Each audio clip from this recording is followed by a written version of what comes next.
Yes. Okay. Mm, yes. Debe ser otro YouTube channel.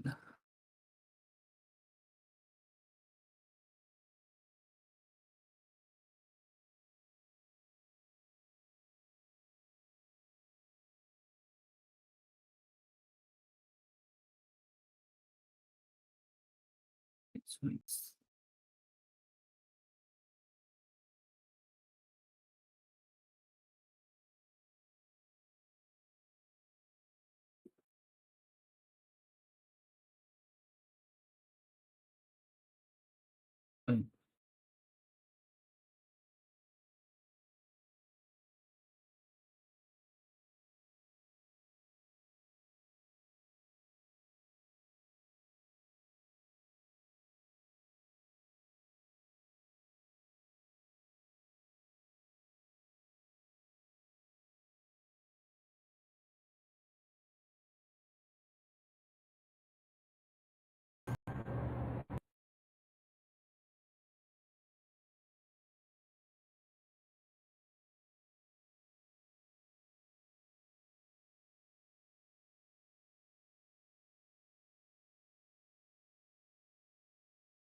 Wait, I guess I'll start then.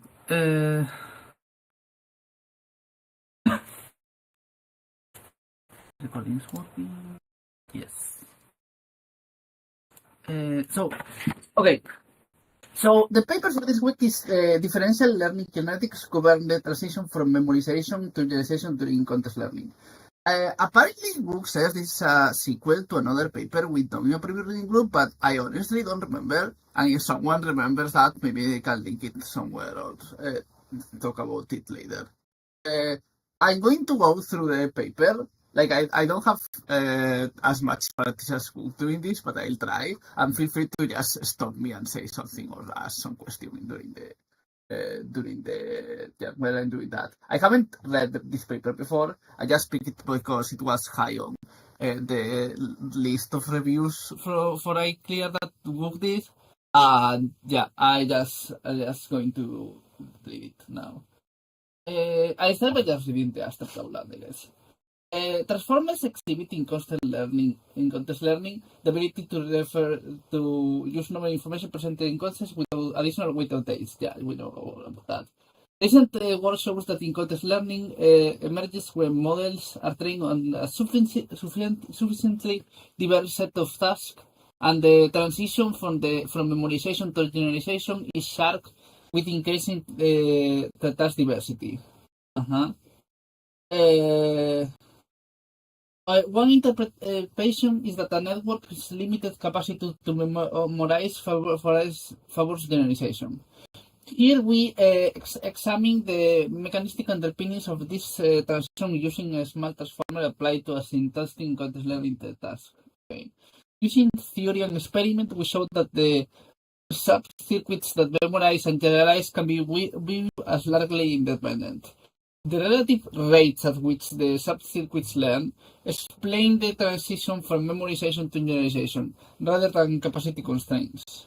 Uh, we uncovered the memorization scholarly law, which determines the task diversity threshold at which the network generalizes.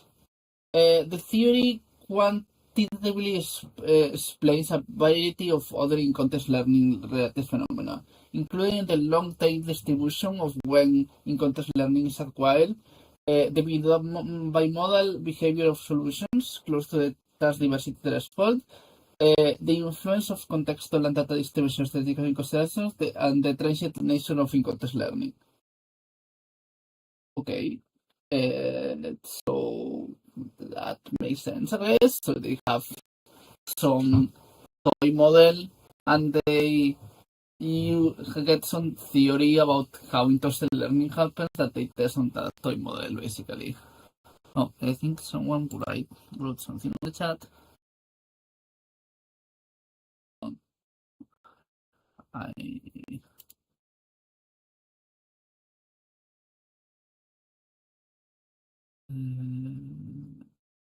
Okay, I don't know what I thought so. Okay, I guess I'll keep going.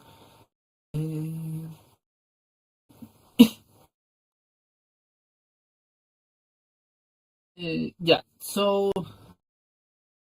here this is just a bunch of stuff, a bunch of papers out in context learning, I guess. I guess everyone will probably be very familiar with context learning at this point.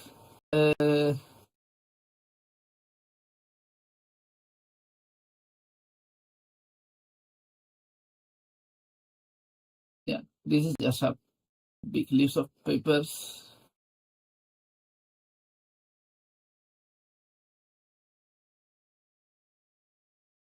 Okay, so there is some recent work on checking how small transformers solve synthetic in context learning tasks. Yes. We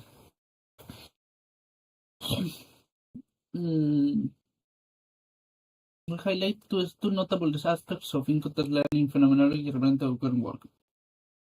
The influence of task diversity on whether the network memorizes a finite data set or kills in context learning. Okay.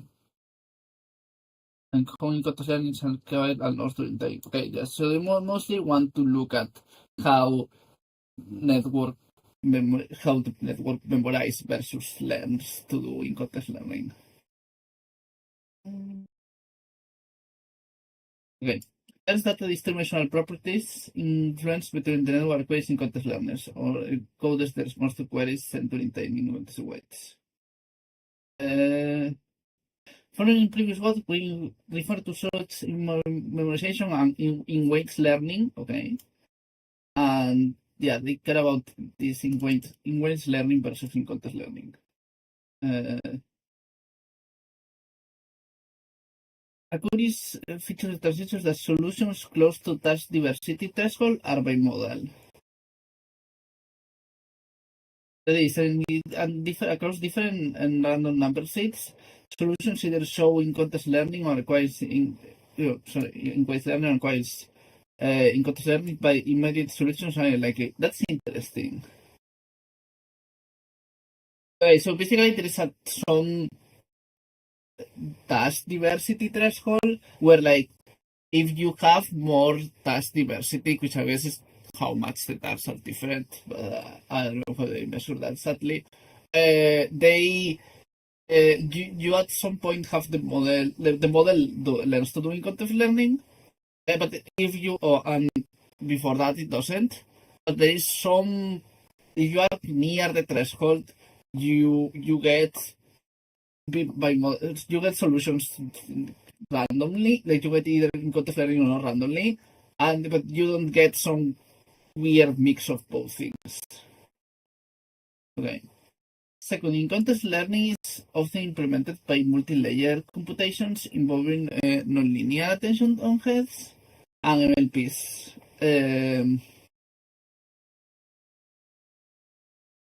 Okay. The rugged loss landscape includes such multi-layer nonlinear operations that are too long plotters formed by sharp dropping loss. Okay. This is also related to there was this Anthropic paper where it was a blog post, I think, and they mentioned there were like noticeably drops in the loss when the model started doing the context learning. Finally, in context learning is similarly transient. The network gradually loses in context learning capability if it's trained for sufficiently long. I didn't know that. I wonder how much that. I guess if you are training on more in context learning things that it no matter. I wonder if something related to that matters for big models. But I doubt that.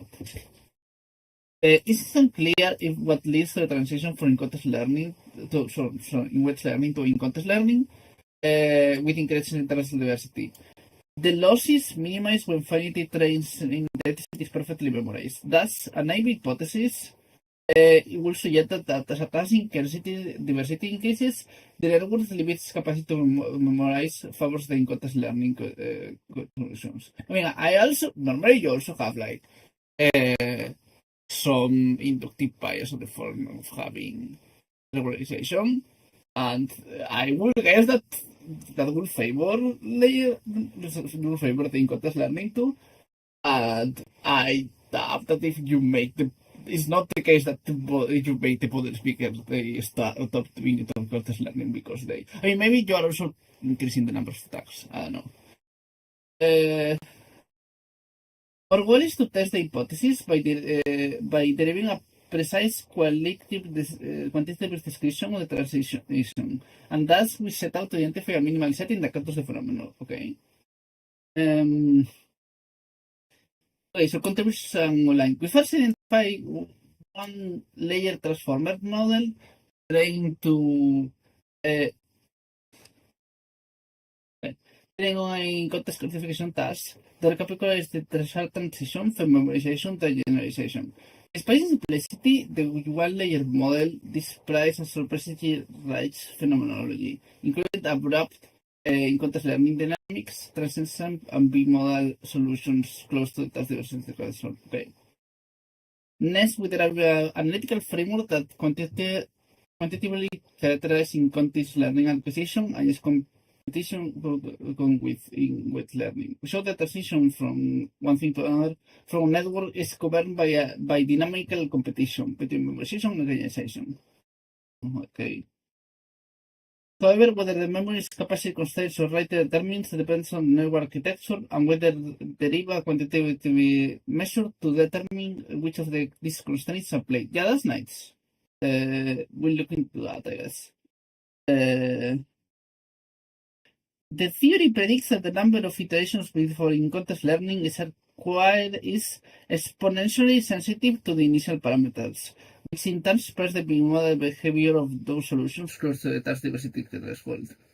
The task diversity threshold follows a power law of exponents has a non-trivial relationship with another novel memorization scale.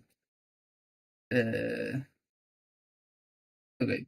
Does anyone have anything to say before I keep going, or like anything you want me to focus on, or anything?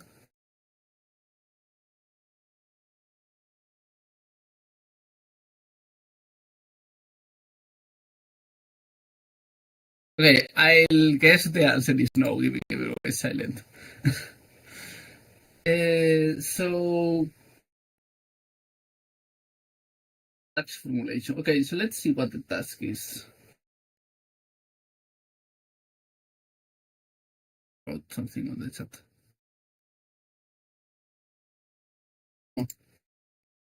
Sion linked the previous paper, maybe. See?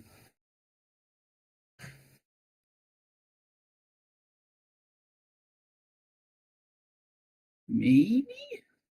It looks like it might be. I honestly don't remember this paper.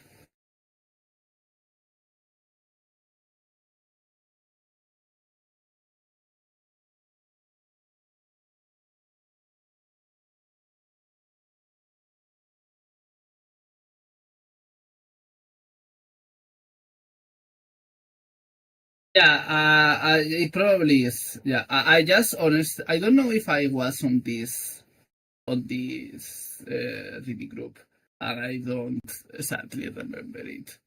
So I mean, if you want to say something about, if you remember something like some overview of what it was about, maybe you can say something if you want.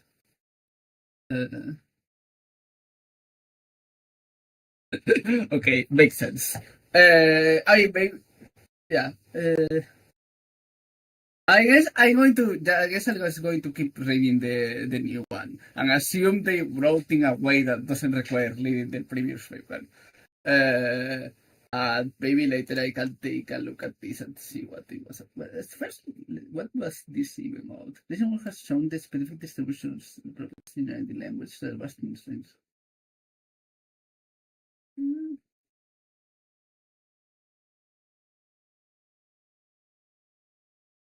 I don't know. I guess I'll continue with this one. Okay, so we consider in a simplified version of in-context learning tasks proposed by this paper, which allows for disentangling in-context learning and in-weights learning performance. Before training, we generate a dataset D that contains A item label pairs. Okay. Each item x1 is a d-dimensional random vector with components drawn from the natural numbers, I guess, and it's randomly assigned one or two labels. Okay, so you have some random vector of numbers and labels. The data is presented to the network as a sequence of n+n+1 tokens, where each token is the item concatenated with its label.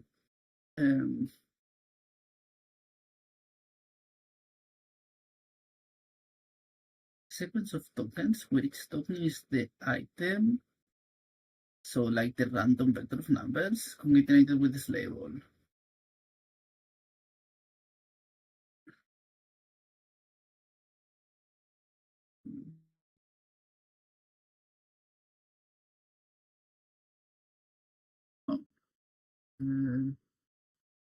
Oh, wait a moment.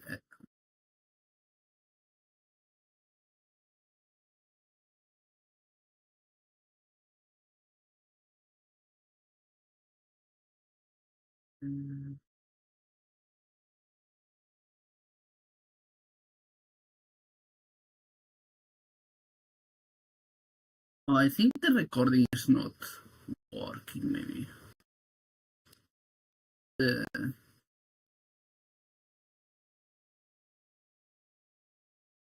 Anyway, I'll keep going. Alex says he's going to fix it.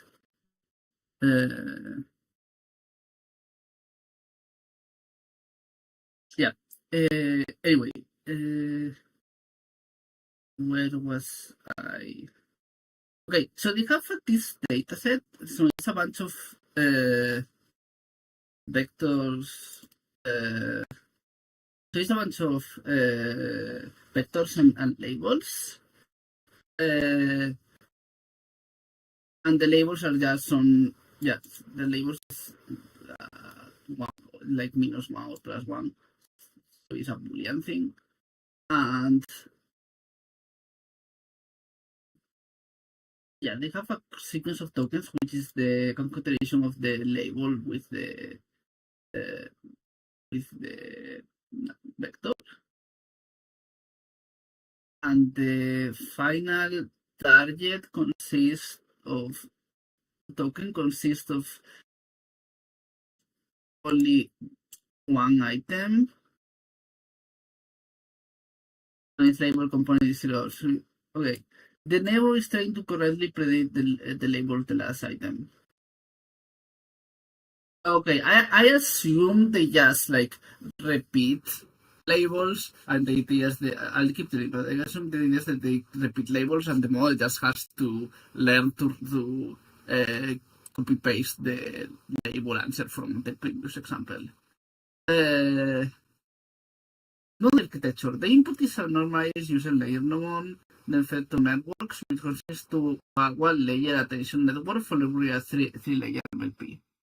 In context learning performance, demonstrate a sharp transition as a function of data diversity K.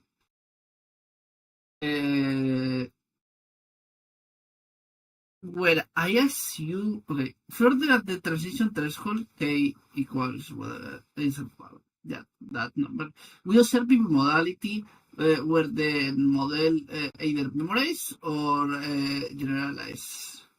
In context weights accuracy versus, sorry, in weights learning accuracy versus K, and yeah, in context in weights learning and in context learning accuracy for replacing trends. Okay, I was reading this. I'm kind of I should have read the main text. I'm still kind of confused about some things, but I think I more or less understand the how the task looks like. Sometimes it feels like in context learning is normally like more general than this.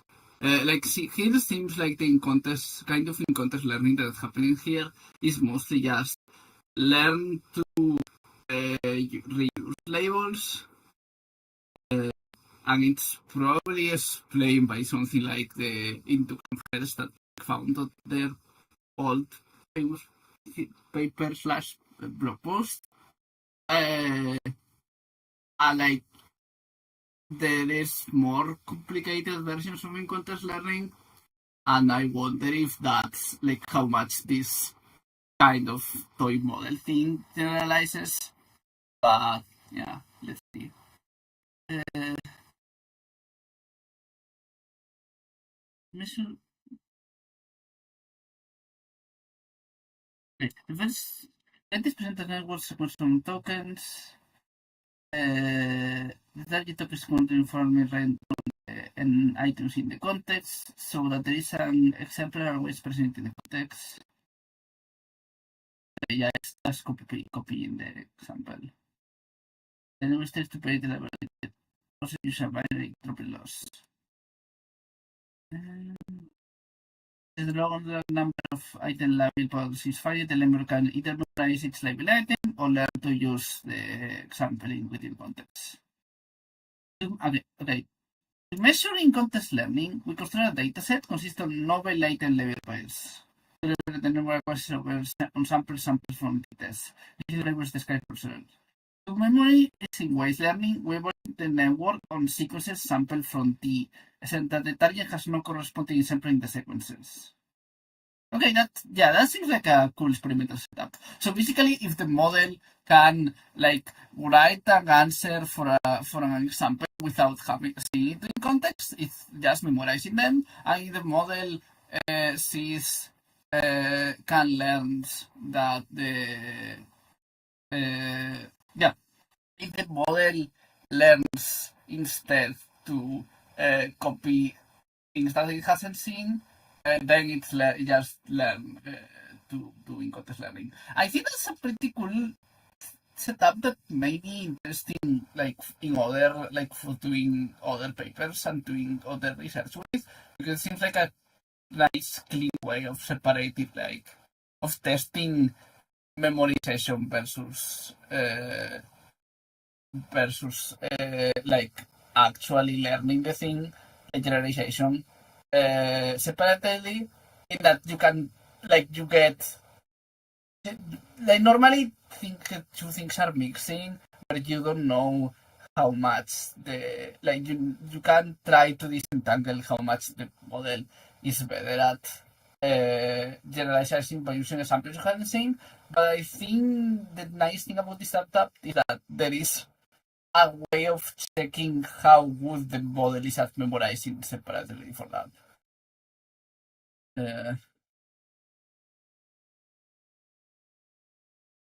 Like there is a task that you can own by memorizing, and where generalization doesn't work.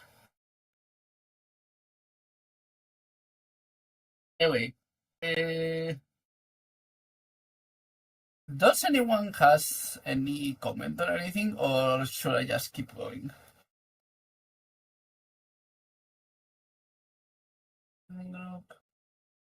Okay, yeah, that's just it was Squawk saying that's what the odd one.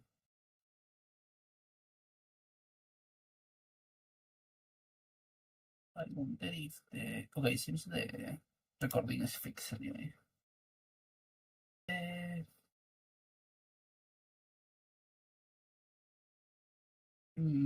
Okay, I just keep going.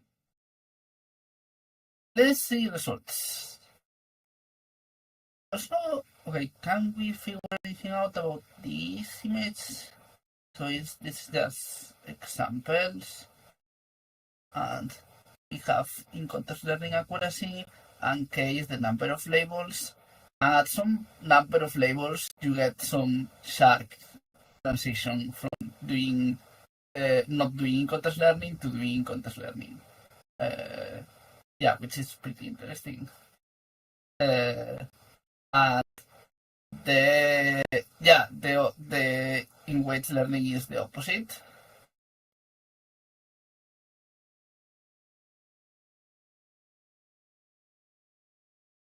Right.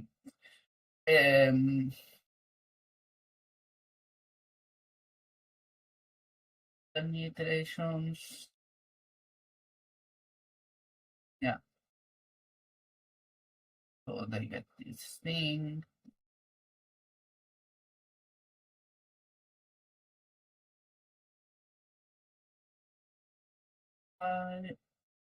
Wait, so first. Oh, so like at this. I'm not sure. Okay, what is E here? Okay, in context learning, accuracy rather decreases to chance levels when parameters in attention height are heavily regularized. Okay, but yeah, that's probably because they have too much in regularization or something. In context learning, yeah, at some point it breaks. No, I'm not sure that makes sense. I wonder why that happens. And whether that happens with very high K or something.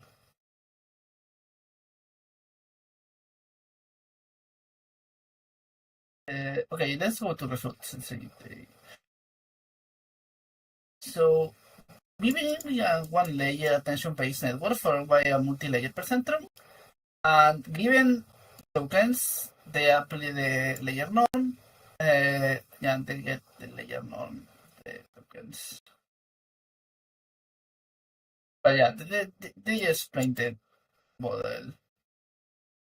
Yeah, that I don't think that matters very much. All the details of how they do it. They have Stuckage didn't use Alam or something like that. But that's weird. Okay, maybe they didn't use that one.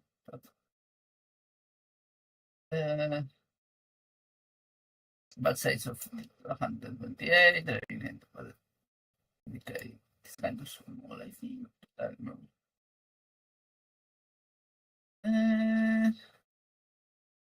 We examine how in context accuracy scales with the number of tenors pairs.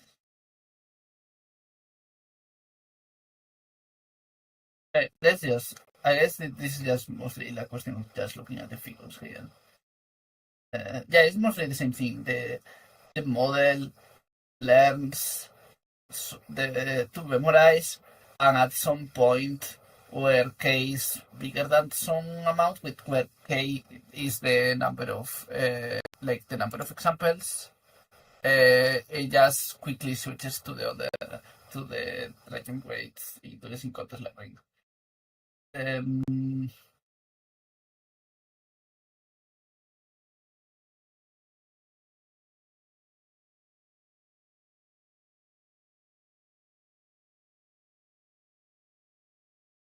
The acquisition is abroad to training. So during training, the model just suddenly starts doing context learning.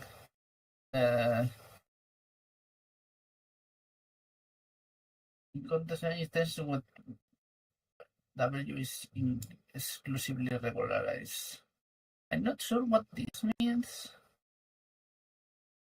I will use the weights, but maybe let's explain it down here.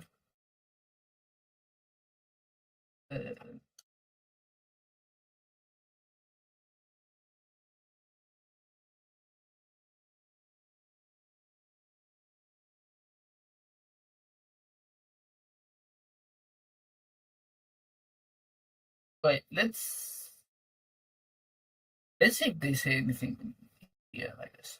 Disentangling context learning and doing a minimal model. Figure 2, which is this one, shows that despite its simplicity, one layer transformer model captures the core feature of the negotiation and generation transition in context learning training dynamics, observing more complex models. However, a mechanistic analysis still challenges due to the nonlinearities in the attention head and MLPs and how these two operations interact. Yeah, that's usually a thing. To make progress, we further reduce overall one layer transform model into a disentangled model, which we refer to as the minimal model. There are proposing two ansatz. I don't have any idea what that is. Will show empirically that the minimal model also reproduces phenomena in figure 2. Someone leave. This minimal model is amenable to a theoretical analysis and leads to specific quantitative predictions. We then validate our answers by empirically testing these predictions using original transforming model. Section 4. Okay. What's... I don't know this word, to be honest. Okay. I guess. The attention paid by the target token is determined by its dot product similarity with the context in first t dimensions of the first tokens in the context. The value matrix reads the label of the tokens weighted by the attention paid to the tokens and it passes into the MLP. Put together, this suggests the rival operations by the k-weight matrix and the value matrix are captured by this matrix, where I divide this dimensional matrix. Okay. Probably not that interesting to look into this, how this works.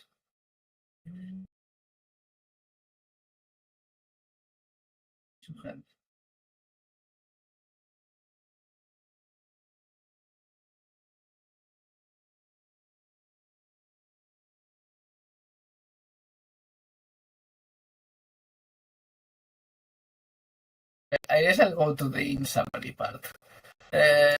We determine independence answers, where the attention head and the MLP perform context learning and in weight learning respectively, and additively contribute to the predictions target level.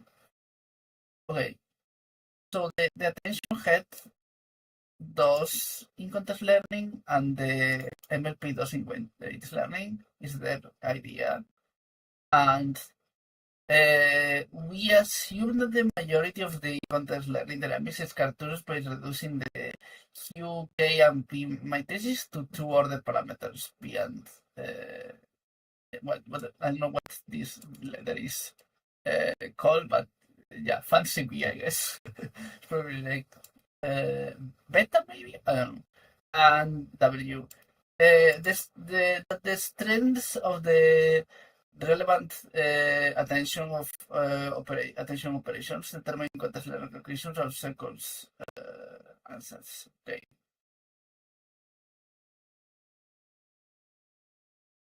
So I guess they mean just the attention values, like the attention scores. The minimal model is parameterized by beta and W, and the parameters of the MLP and the parameters of MLP. The model is trained and evaluated using the same the same procedures using the transformer model. Show that this phenomenon of interest, that is the transition from memorization to generalization, abrupt context learning is context learning transients, are reproduced in the minimal model. I guess that's interesting. That doesn't, at least for what they say so far, that doesn't tell us necessarily that the model is the original model is doing the same thing, where the MLP is doing memorization and the attention layer is doing the context learning. I would guess that's likely to be true, but this seems like at least says that you could have a model that does that. We now use the minimal model to develop an American theory. We'll outline the main results here and outline more detailed divisions to the appendix. Okay, so they did really, at least from what I read so far, it seems like they didn't really actually reverse engineer the model. They just have this other model. Maybe wrong. I need to read more, but it seems like they have this other model where they simplify things a bit, and they use that to come up with a theory of what's going on, and they get like similar results on the on their experiments from the modified model from the original. I wonder if they have some evidence that that they get similar results, that both models are like in some sense doing the same kind of like the same kind of thing. But at least seems like it's there seems like an interesting thing to look at into if it does get like the same results. Like it's at least some way of generating the same phenomenon. We consider the asymptotic limit and the infinite dimensional limit. Okay.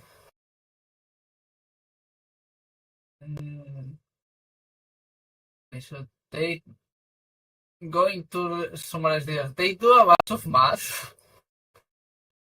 Not going to read all of this now because we don't have that much time anyway.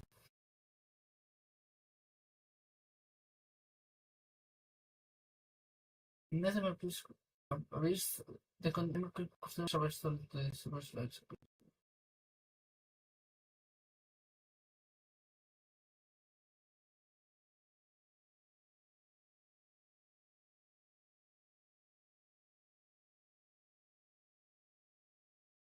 It's, yes, I guess maybe I'll look at this 86 but I just go to the next.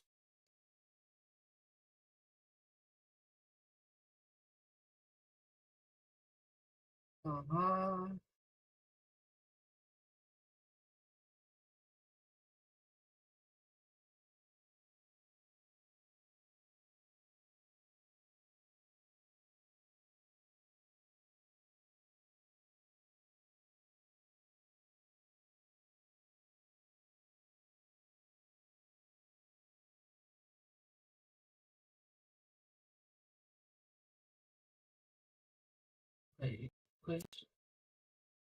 First time for that defense. The first term in this equation is the loss incurred in MLP.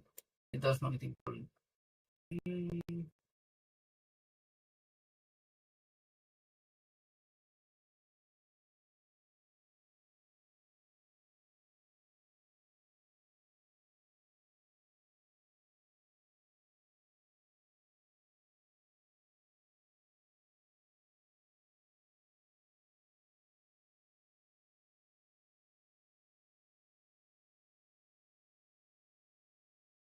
Let's going to have to read this. To examine the dynamics of the in-context learning acquisition, we find an expression for the loss when W is much smaller than square root of n, and E. Yeah, okay. Both what are these? For both of these conditions are satisfied at initialization. Okay. W is 0, E is 1. On equation 5, a few step simplification leads to this equation.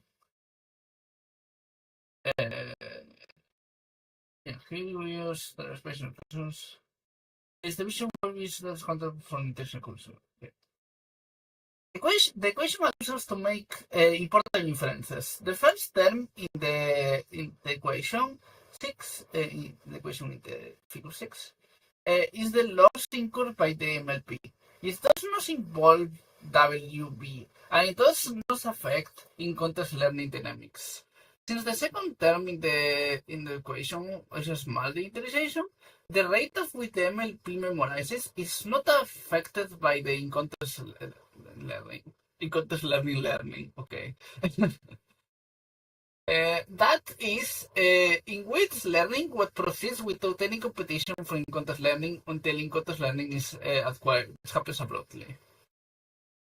Makes sense. The scalar But I wonder how much that kind of thing is more generalizable, where you can have something that is being learned, but it's not affecting the loss a lot, and so it doesn't. Like, I think that's related to the Broken paper. I haven't thought about it, but in the Broken paper, it's also saying that it happens that the model is learning both, like the memorized solution and the generalized solution, and at some point, like the sharp phase transition is the model forgetting the memorized solution. When at some point the generalized solution gets good enough, and the model transitions sharply, but that's not like the model already have both solutions at some point before that.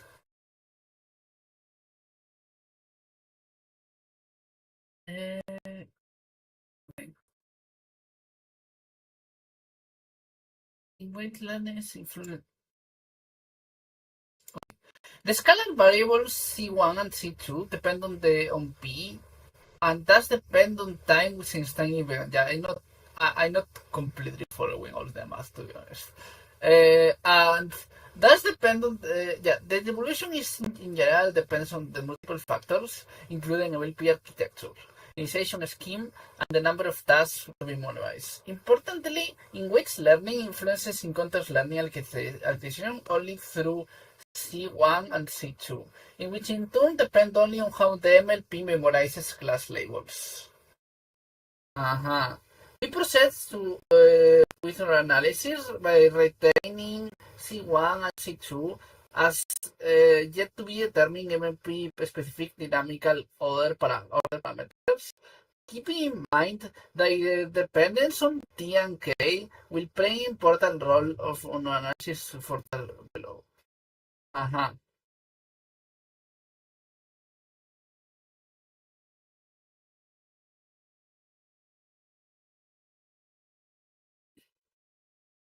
To sensitivities. Learning initially processes at a slow rate, as C1 divided by n. Since n is much bigger than 1, and 0 is, and C1 is between 0 and 1, and since whatever that is, I think it was here.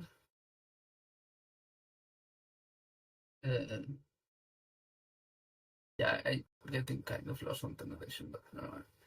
Yeah. So, Umbrella increases as the MLP memorizes, C1 decreases and slows down in context learning acquisition. If the MLP near perfectly memorizes the K-item label pairs before the in-context learning is acquired, then in-context learning is never acquired. In other words, the losses playing a while to the MLP memorization creates an effective competition between the in-weights learning and the in-context learning acquisition, despite the activity contribution of the MLP and the attention head to the logic. I wonder why that, like, what's the relationship with that and grokking? Where in grokking seems to happen the other way around, where the model just learns to do in-context learning. Sorry, learns to do, no, it's not in context, but just learns to memorize first, and then after it generalizes, and it depends on a bunch of parameters. And I'm wondering if they just that there is also some setup where it happens here too, or why it doesn't happen if not, and they just didn't find it, or if just the task is different and this in the in-context learning task this happens and not in the other example. Like, I think talking is also it's both about amounts of data and about regularization, and they also, I think, if I'm not mistaken, they say they are using just gradient descent, and they don't say anything about using like the typical things that people use like Adam. Probably so their math is easier. I wonder if the momentum stuff actually matters for that. But okay, let's continue.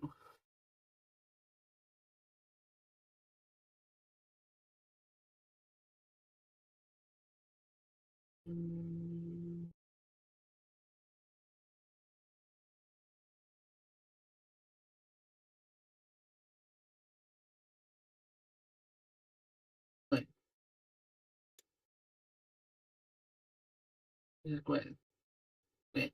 So this question, but in context learning, we always will acquire, however slowly, if the MLP is unable to perform the memorize K item level quest. I guess maybe in the croaking example, the model can't memorize the examples.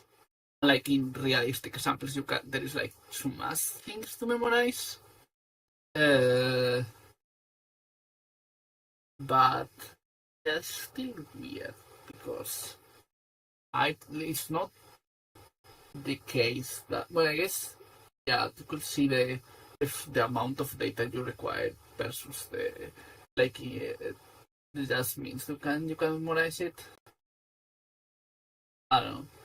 Anyway, does anyone have like any comment or anything? I'm mostly just going through it and reading, but I don't know. I see some people left. I don't know how much I'm like doing it well versus people are just not listening.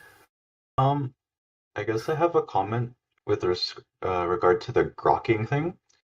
This paper, it seems it has like their toy model has two modules. It has the attention and then it has the MLP. And it seems like they're saying that over the course of training, the module that gets used shifts from one to the other, or depending on how the training Yeah. is set up, one of the two modules is preferred.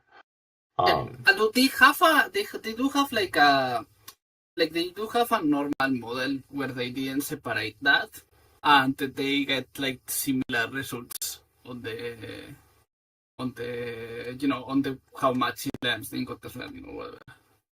Yeah. There's another paper for grokking. I'll link it. I'm not sure if this is the one that got mentioned about like the old grokking paper, but they're showing that grokking shows up even in like a single model, like a single large MLP. And it has to do with being able to like have better representations or like boundaries between representations, I think. One of the things that they like list out is that on like the MNIST digit data set, I think what they're doing is they have more well-defined regions for each class of data, but it's all within the single network, as opposed to this, it's saying there's trading off between the two networks. I was mostly thinking of Neil's progress measures for grokking paper. But yeah, I haven't read the one that you mentioned. Seems interesting. I don't know what's. Yeah, I can't right now think of how everything relates to everything. Yeah, I think it's interesting. I feel like there are all pieces of like the puzzle of how models generalize versus memorize things. But still, like, we don't have a like super clear general picture of how that works in general. There's also a lot of papers claiming to like explain grokking saber in different things. And I'm kind of confused by that. But yeah.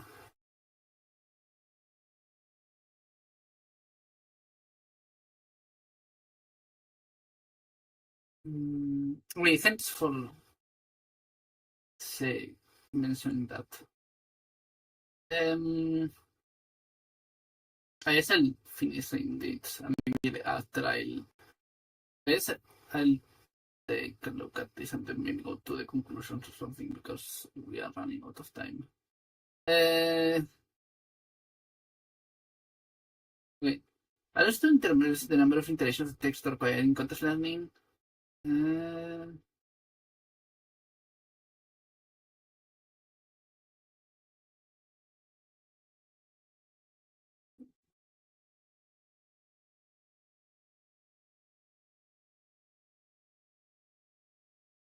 Okay, so and so he seems like they are saying that the reason that the transient in context learning happens is that the model just at some point learns to memorize.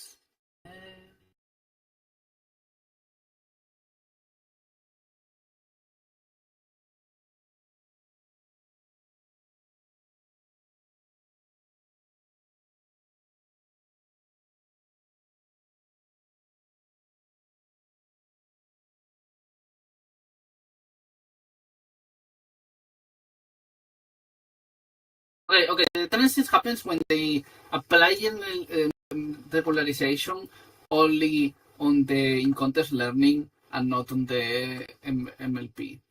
My guess is you apply them to both. Yeah, if you apply them for those, you just get in context learning because I guess the in context learning is just favor regularization because it's just a smaller circuit than having to memorize everything intuitively. Or like at some point, I guess. But here they are doing the weird thing where they are separating the MLP and the attention layer, where the MLP does the memorization, and they just make just increase the regularization only on the in context on the attention layer.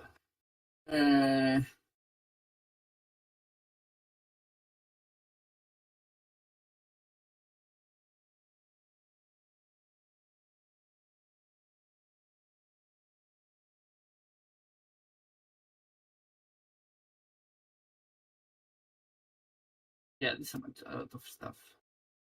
Okay, empirical validation. That seems easier to read. This theory makes a need for new quantity operations related to in context learning execution. When empirical trace seems to not even operations that spans branching aspect of in context learning, but normally using the linear transform model equation. Power score scaling of the task diversity threshold with context length. Yeah, okay. Linear scaling of the time to occur in context length.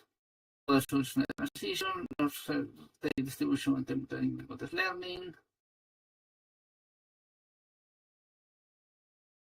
Like the thing is, I'm not sure. Like this looks interesting, and I guess this is evidence that they are explaining the thing that is happening on their simplified model, and maybe the thing that is even happening on the original model.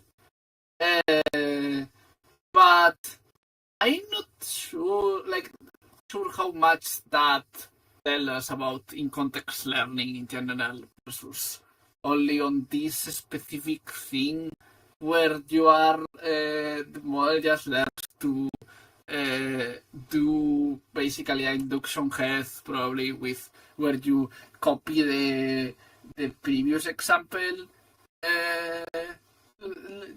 with the label from the previous example. Let's see what they say on the conclusion part. Here we propose a theory based on the ansatz that the network constraints subcircuits that are independently involved in memorization and generalization.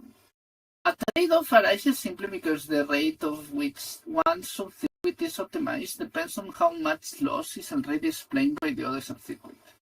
They use the term loss is explained. I guess they. Yeah, okay, that makes sense. It's a weird way of saying it, but I get what they're looking for because they're thinking of like hypotheses.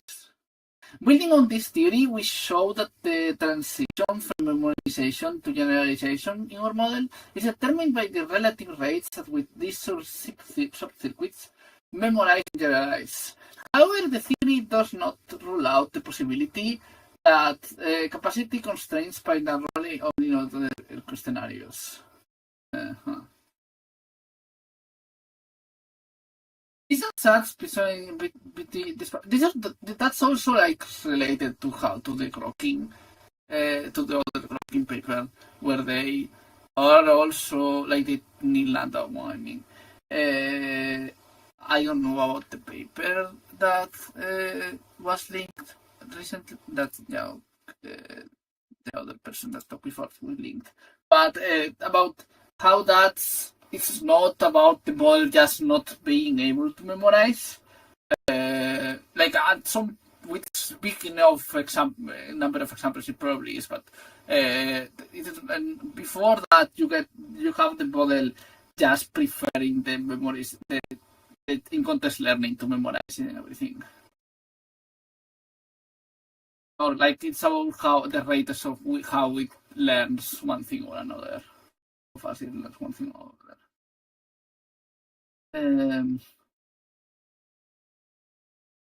Yeah. These answers, which despite being cast in the context of simplified one-layer model, space surprises based of high context learning related phenomena, or with much larger models. I don't make sense.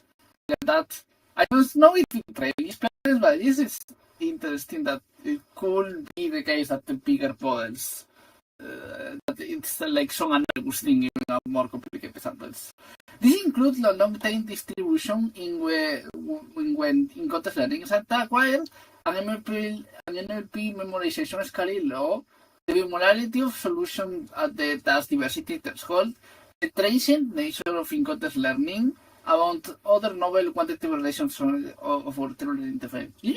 I wonder, do you really see transient nature of in-context learning in big models?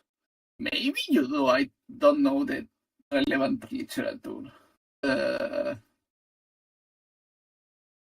But yeah, the two more striking predictions are the non-trivial relationship between an MLP-specific memorization scaling law and a task diversity threshold scaling law. This lens. And the long tail distribution on when context learning is required, a linear scaling with context length. Okay.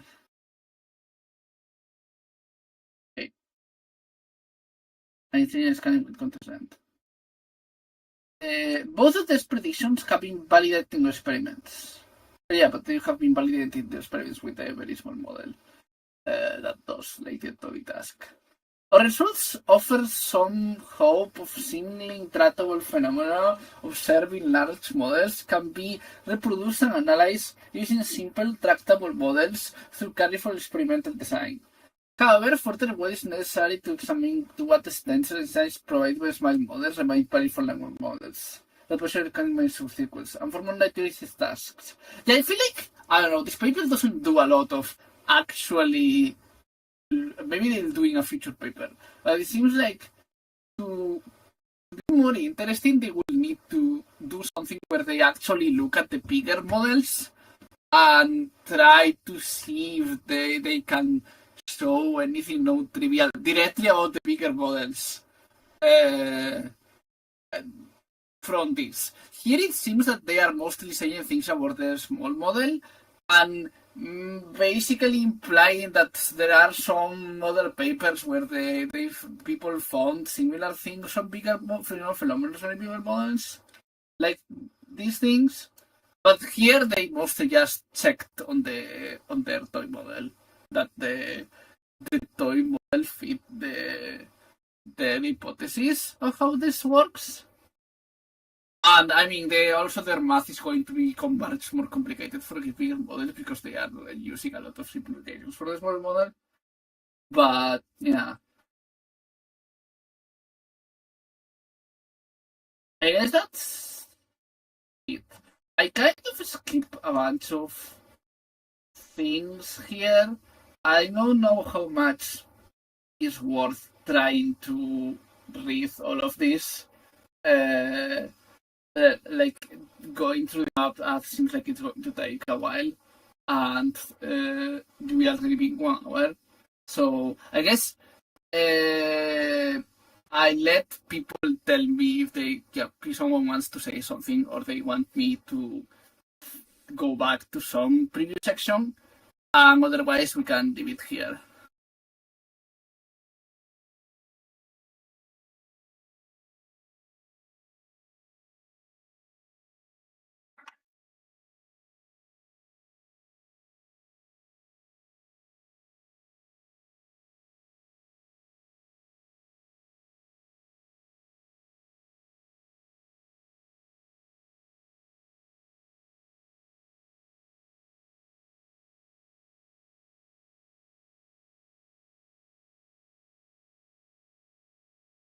Okay, nobody seems to be saying anything, so I guess I'll just stop the recording.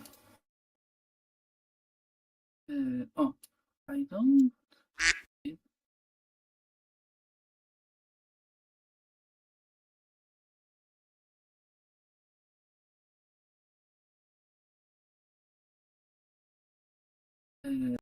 Shit, I